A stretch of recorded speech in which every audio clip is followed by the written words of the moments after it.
Hello and welcome to my channel. My name is Phoenix and today we are looking at episode 3 of my server Let's Play series, and we're going to do some ore tripling because this system worked initially, but let's be honest, it's not exactly how you want it.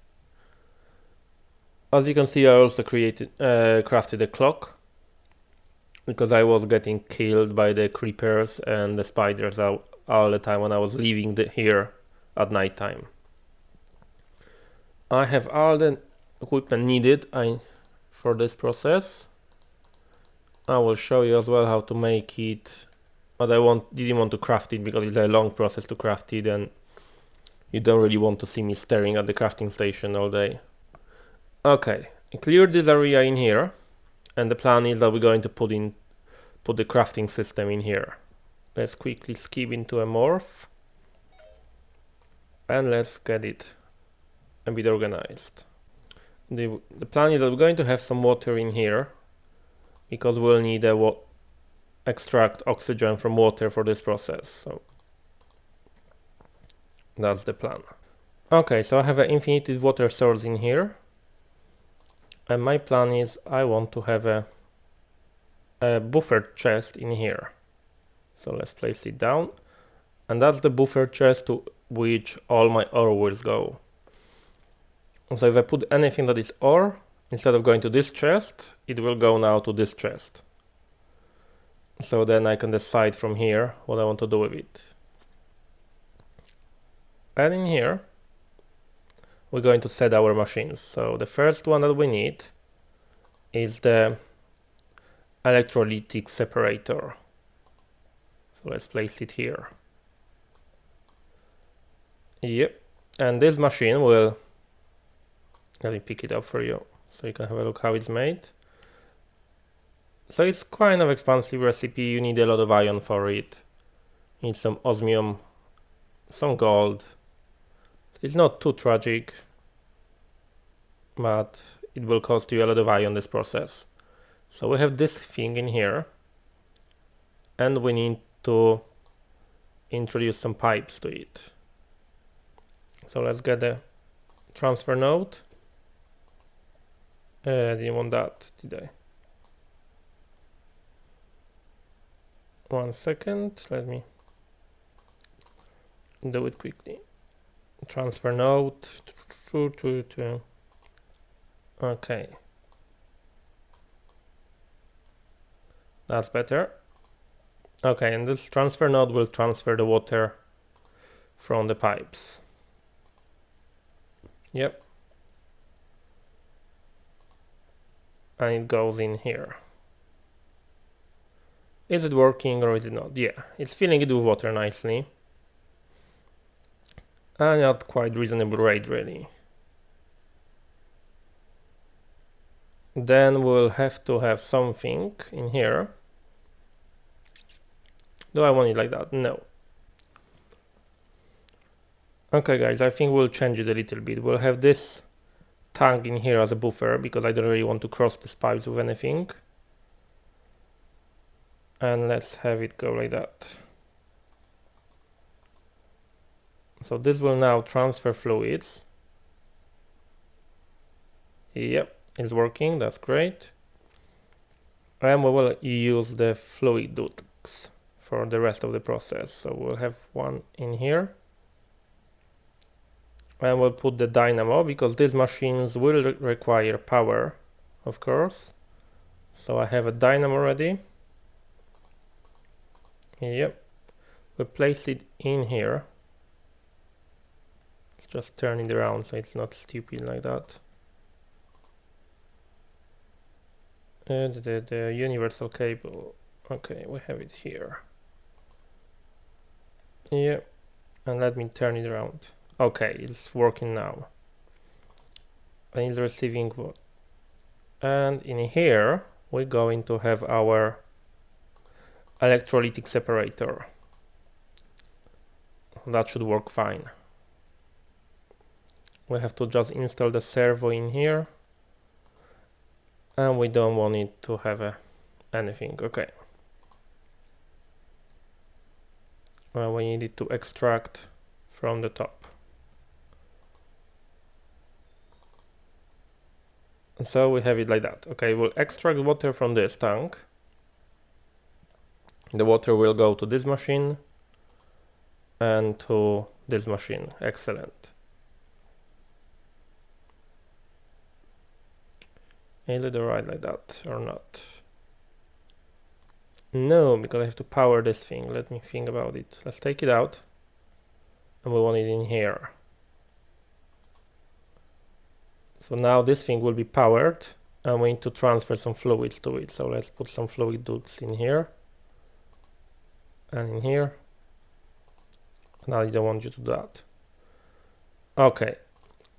Now it's working fine.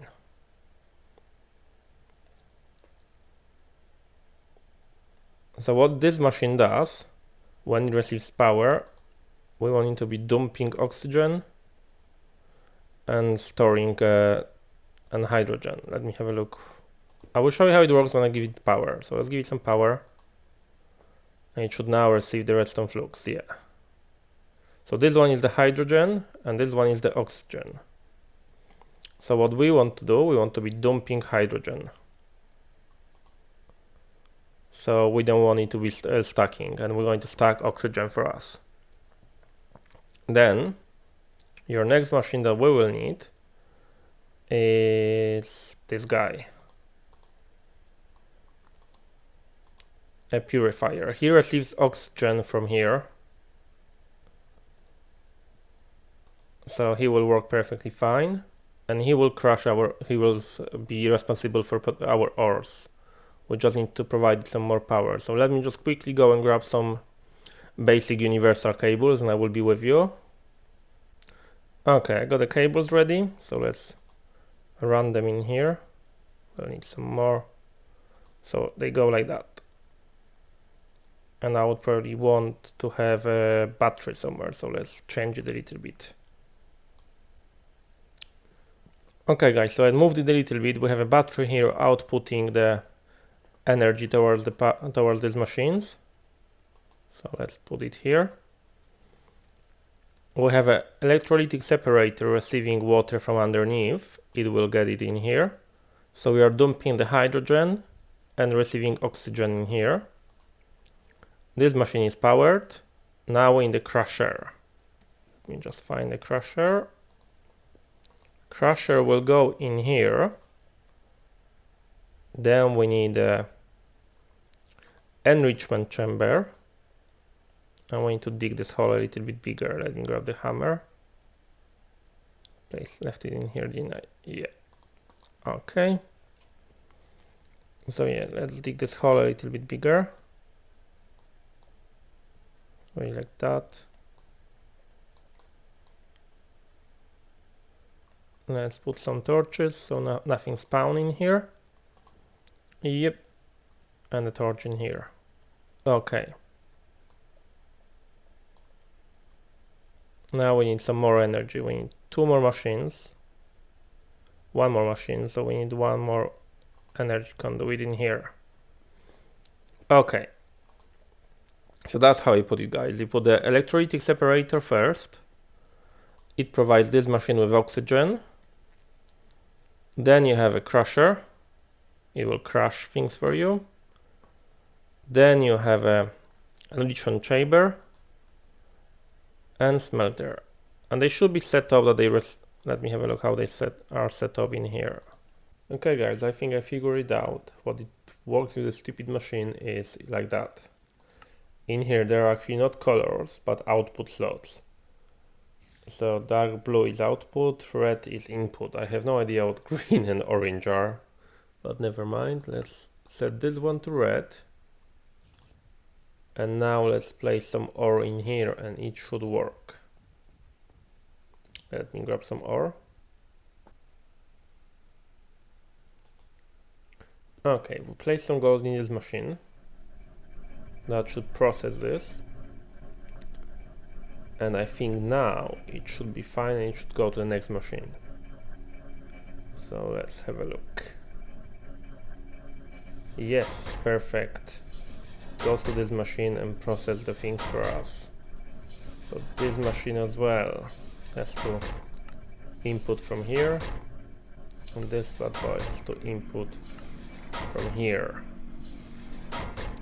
Let's see if it works properly or not.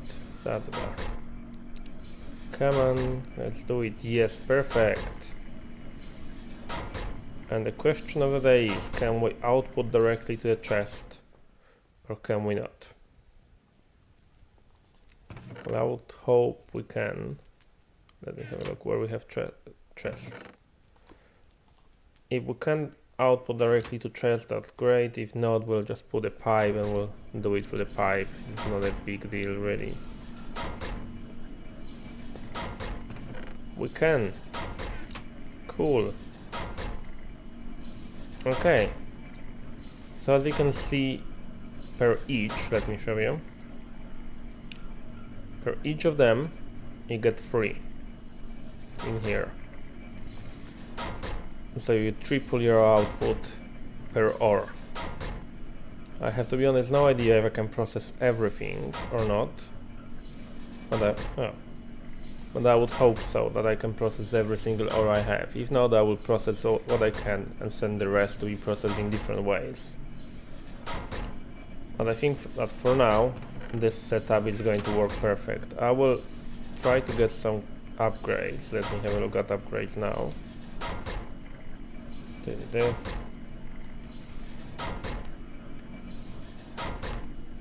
Because I know there are speed upgrades in here. Just glass, some osmium dust and an enriched alloy, so it's nothing too difficult. I'm going to craft about, I don't know, few of them, and I will be with you in a second, guys.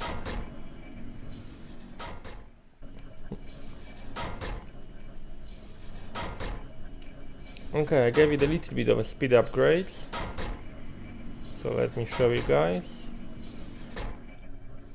Oh yeah, so that's the speed it's going at now.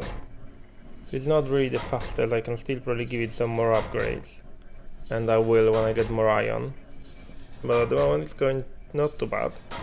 I will leave this to run, but what we need for this machine as well, we have to think about this storage thing. I think I will move the transfer node somewhere closer. I don't want to really run that much pipe, so let me do that. And I will think about this chest and I will move it somewhere and try to get it better organized.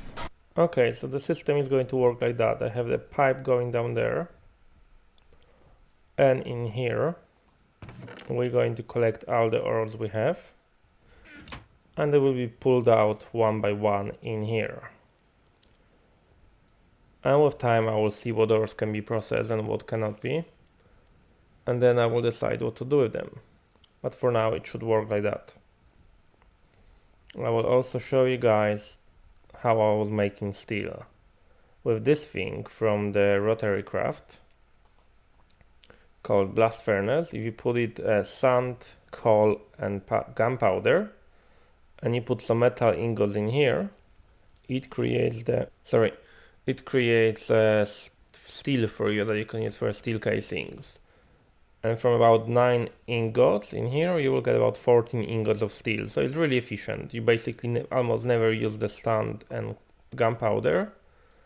And the only one you use is 1 coal per 9 ingots. So it's quite cheap and efficient way of making it. In order to do it though, you have to warm this thing with lava. And in here, I have a permanently burning netherrack. So it boosts it to 840 degree in this case. Okay guys, I hope you enjoyed this episode. Please let me know in comments what would you like to see me doing next. And I will see you guys next time.